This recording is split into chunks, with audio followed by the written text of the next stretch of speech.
Rent to service accommodation is an amazing way to supercharge your passive income and get financially independent. However, the key thing is if you don't get the occupancy rates, you will never make real money. So on this video, I'm going to share with you my hacks on how you can get 100% occupancy for your essays.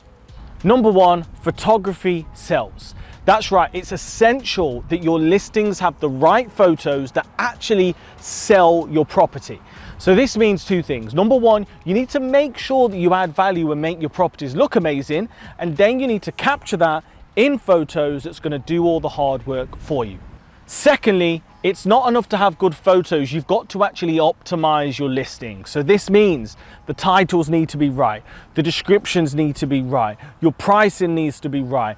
Everything needs to be on point if you are going to get those high occupancy rates. Now let me give you a top tip here, all right? Don't guess. You need to make sure that you've got the right channel manager with the right pricing apps and the right systems that do the heavy lifting for you. But whatever you do, don't just smash something on Airbnb with sloppy pictures, no optimized listing things, and expect to get high occupancy. You will not do this, I promise you. The third thing that's absolutely essential is reviews, all right? Have you ever put a listing live and just felt it's a bit sluggish, even though everything seems right?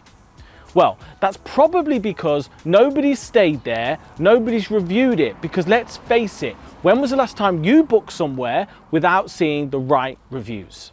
The fourth key to 100% service accommodation occupancy is making sure that you're on as many of the online travel agents as possible. In other words, don't just slap it on Airbnb and booking.com and think that's enough, because the odd days you've got free, you could fill on other platforms. Next is a simple one, but it's so effective. If you want to have 100% occupancy, the easiest way of doing that is 1 30-night booking rather than 10 3-night bookings. So you've got to find a way to get them long, big, chunky, sexy, fat, long-term bookings.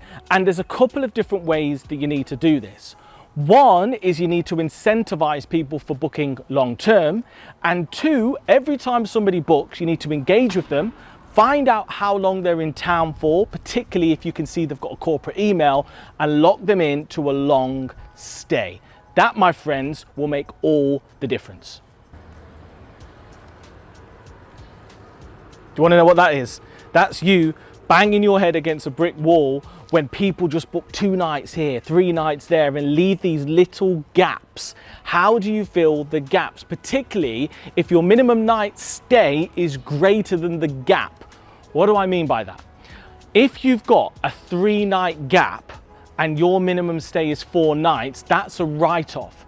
So what you want to do is create smart rules. What that means is when there's gaps, it automatically reduces your minimum night stay, increases your rate so that you can still get those short-term bookings, but get the maximum reward, because that's the cream to the cash flow that you're looking for. And last but not least, scale!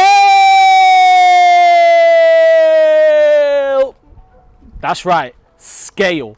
If you've got 1 unit, there's only a certain amount of economies of scale you can benefit from. In other words, you've got 1 listing, so you can only house 1 group at a time. If I've got 10, I can be flexible. I can take multiple units, I can get bigger contracts, and therefore I can maximize my occupancies.